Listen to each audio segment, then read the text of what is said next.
السلام عليكم ورحمة الله وبركاته. الحمد لله رب العالمين والصلاة والسلام على سيد المرسلين نبينا محمد وعلى آله وصحبه أجمعين ما بعد. প্রিয় দর্শক ও শ্রোতা ভাই বোনেরা, আবারও আপনাদের সামনে উপস্থিত হয়েছি ফতোয়া আরকান ইসলামের আরেকটি পর্ব নিয়ে।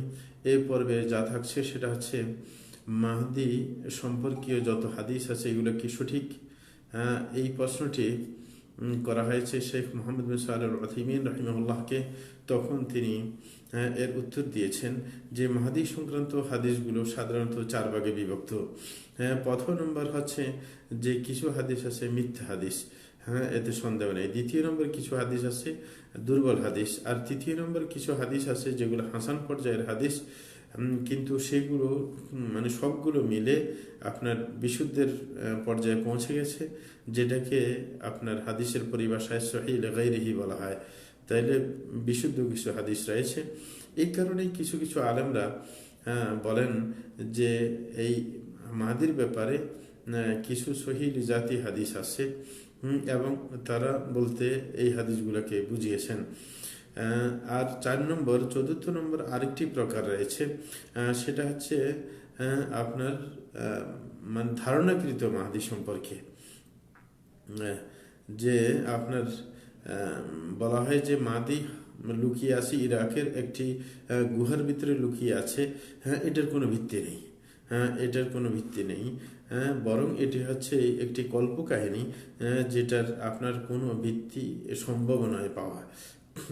এই হচ্ছে মানে কয়েক ধরনের কথা। এটা সাধারণত শিয়ারা বিশ্বাস করে থাকে। কিন্তু মাহদি সংক্রান্ত যে বিশুদ্ধ হাদিসগুলো আছে সেগুলো মাহদি আশাকে প্রমাণ করে যে তিনি অন্য মানুষের মতো একজন মানুষ।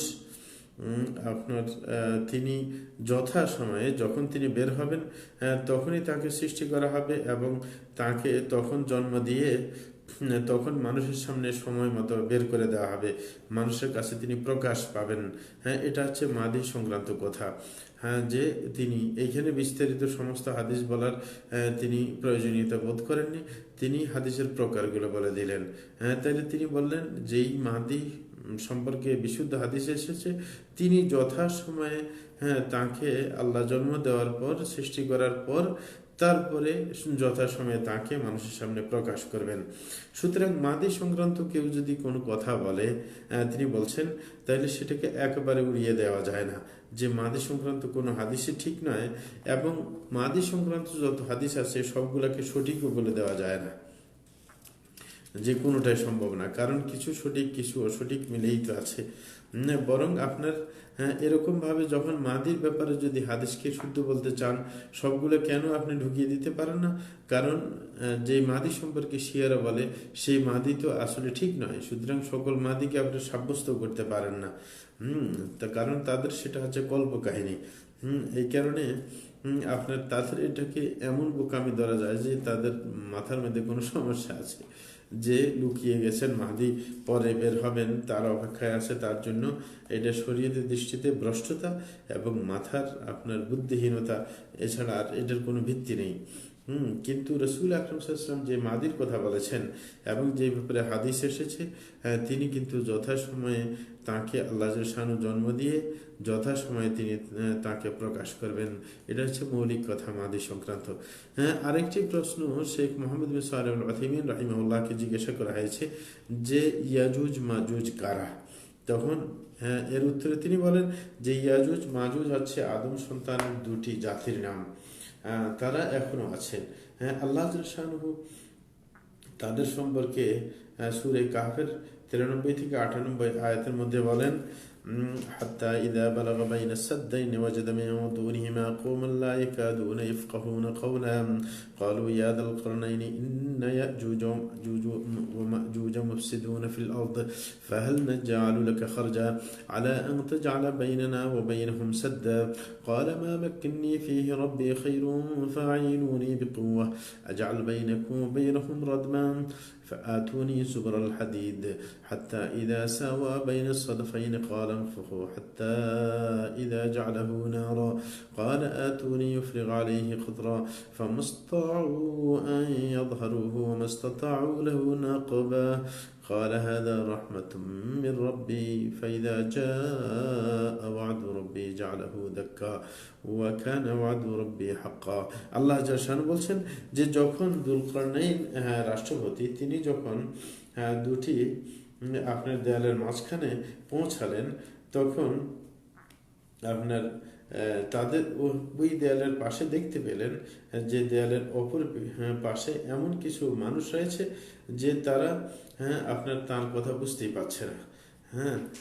যে এবং তারা বললেন মানে যে যাদের কাছে পৌঁছালেন তারা কিন্তু ওনার কথা বুঝেন না, কিন্তু ওনার সাম্রাজ্যের অধীনে।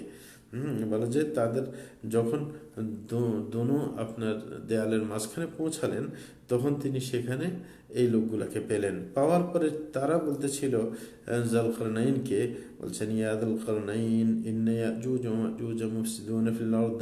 তারা বললেন হে যুলকারনাইন রাষ্ট্রপতি, যে ইয়াজুজ মাজুজ এরা জমিনের মধ্যে ফাসাদ সৃষ্টি করে। ফাহাল নাজআলু লাকা খারজা, আমরা কি আপনাকে কিছু ট্যাক্স উঠিয়ে দেব না, যে আলা আন তাজআলা বাইনানা ওয়া বাইনহুম সাদ্দা, যে আপনি তাদের মাঝে আমাদের মাঝে একটি দেয়াল তুলে দেবেন। তখন যুলকারনাইন কি বলছিলেন, ক্বালা মা মাকান্নী ফীহি রাব্বী খায়র, মানে আল্লাহ জাল্লাহু যেটা যেই ক্ষমতা যেই ভান্ডার আমাকে দিয়েছেন সেটা অনেক উত্তম, কিন্তু তোমরা একটা কাজ করতে পারো, আমাদের তো কাজের লোক দরকার। এখানে বলছেন ফাঈনুনি বিকুওয়া, তোমরা শক্তি দিয়ে আমার সহযোগিতা করবে, তখন সহযোগিতা করলে আমি কাজ করে দিতে পারি, টাকা পয়সার দরকার নেই। আজআল বাইনাকুম ওয়া বাইনাহুম রাদমা, যে তোমাদের মাঝে তাদের মাঝে এক শক্তিশালী দেয়াল আমি তৈরি করে দিতে পারি। এবং তিনি বললেন আতুনি জুবারাল হাদিদ, যে আমার কাছে তোমরা আপনার লোহার টুকরা পাত নিয়ে আসো। হাত্তা ইযা সাওয়া বাইনাস সাদফাইনি ক্বালা ফুখু, যখন আপনার দুই দেয়ালের মাঝখানে কি করলেন, এগুলাকে সমান করলেন, সমান করার পর বললেন উনফুখু, তোমরা ফুঁকাও, আগুন দিয়ে ফুঁকাইতে থাকো। হাত্তা ইযা জালাহু নারা, যখন এই লোহাগুলোকে একবার আগুনে পরিণত করে ফেলছে, লাল করে ফেলছে। ক্বালা আতুনি ইউফরিগ আলাইহি কতরা, বলে যে তোমরা এখন কি করবে, এটার মধ্যে আলকাতরা ঢেলে দেবে।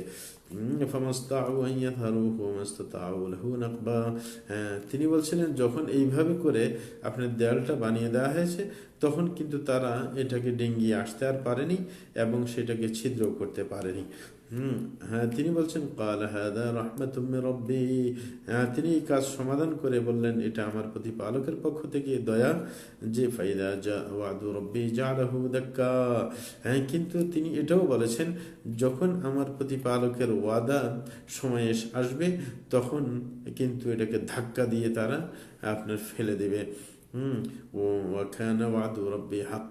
তখন আমার প্রতিপালকের ওয়াদা সত্য প্রমাণিত হবে, কারণ তাদের বের হওয়ার একটা সময় আসবে যখন তখন এরা ভেঙে ফেলতে পারবে। এবং রাসূল আকরাম সাল্লাল্লাহু আলাইহি ওয়াসাল্লাম নিজেও বলেন যে ইয়াকুলুল্লাহ ইয়াউমাল কিয়ামাতি ইয়া আদম কুম ফাবআথ বা'থান নারি মিন যুররিয়াতিক إلى أن قال رسول الله صلى الله عليه وسلم أبشروا فإن منكم واحدا ومن يأجوج مأجوج ألفا। রাসূল আকরাম সাল্লাল্লাহু আলাইহি ওয়াসাল্লাম বলেছেন যে কিয়ামতের দিবসে আল্লাহ জাল্লাহু বলবেন আদমকে, হে আদম, যে আপনি জাহান্নামের লোকদেরকে বের করে দেন, আপনার সন্তানদের মধ্যে যারা জাহান্নামের উপযুক্ত তাদেরকে আপনি বের করে দেন। এরপরে লম্বা হাদিস লাস্টে দিয়ে কি বলছেন, মানে বের করে দেবে, সাহাবায়ে কেরাম তো আতঙ্কিত হয়ে গেলেন যে এদের পার্সেন্টেজ কেমন হবে। তখন বললেন যে 99%। যখন রসুল বললেন ওই হাদিসের মধ্যে যে জাহান্নামী হবে 1% জান্নাতি হবে, এরকম যখন বললেন এই হাজারের মধ্যে মানে আপনার 1% ব্যতীত আর বাকিগুলো জাহান্নামী হবে, তখন ভয় পেয়ে গেছিলেন সাহাবায়ে কেরাম। তখন রসুল আকরাম সাল্লাল্লাহু আলাইহি ওয়াসাল্লাম বলছেন আবশিরু ফাইন্না মিনকুম ওয়াহিদা ওয়া মিন ইয়াজুজ ওয়া মাজুজ আলফা, যে তোমাদের এত ভয় পেতে হবে না, তোমরা এই সুসংবাদ গ্রহণ করো যে তোমাদের মধ্য থেকে একজন আর ইয়াজুজ মাজুজ থেকে 1000 জন এই হিসাবে সংখ্যা হবে। সুতরাং ইয়াজুজ মাজুজ জাহান্নামী হবে। এবং রাসূল আকরাম সাল্লাল্লাহু আলাইহি ওয়াসাল্লাম বললেন যে এদের বের হওয়া, ইয়াজুজ মাজুজ বের হওয়া কিন্তু কিয়ামতের আলামত, এবং যেটা রাসূল আকরাম সাল্লাল্লাহু আলাইহি ওয়াসাল্লামের যুগেও আপনার এটার কিছু নমুনা দেখা গিয়েছে। রাসূল আকরাম সাল্লাল্লাহু আলাইহি ওয়াসাল্লাম হযরত উম্মে হাবিবা রাদিয়াল্লাহু আনহা এক হাদিসের মধ্যে বলেছেন যে রসুল একদিন হজরত হাবিবা বলছেন যে রসুল আকরম সাল্লাল্লাহু একদিন খুবই আতঙ্কিত হয়ে চেহারা একবার লাল করে তিনি বের হয়ে বললেন, লা ইলাহা ইল্লাল্লাহ ওয়াইলুন লিল আরাবি মিন শাররিন ক্বাদ ইকতারাব। বলছেন যে লা ইলাহা ইল্লাল্লাহ, আল্লাহ ছাড়া সত্য কোনো মাবুদ নেই, আরবদের জন্য ধ্বংস, মিন শাররিন ক্বাদ ইকতারাব, যে অকল্যাণ তাদের সামনে ধেয়ে আসছে। বলে যে ফুতিহাল ইয়াউমা মিন রাদমি ইয়াজুজ ওয়া মাজুজ মিথলু হাদিহি, বলে যে আজকে ইয়াজুজ মাজুজের যে দেয়াল এটা এতটুকু আপনার খুলে ফেলা হয়েছে, মানে তারা খুলতে সক্ষম হয়েছে, ছিদ্র করতে সক্ষম হয়েছে। এবং তিনি এটা দেখানোর জন্য ইবহাম এবং তার পাশের আঙ্গুল দিয়ে দেখিয়েছেন যে এতটুকু পর্যন্ত তারা আপনার আজকে ছিদ্র করে ফেলেছে, সুতরাং ধেয়ে আসছে অকল্যাণ। সুতরাং হ্যাঁ, এটা একটা নমুনা রাসূল আকরাম সাল্লাল্লাহু আলাইহি ওয়াসাল্লামের যুগে ইয়াজুজ মাজুজের আপনার বের হওয়ার।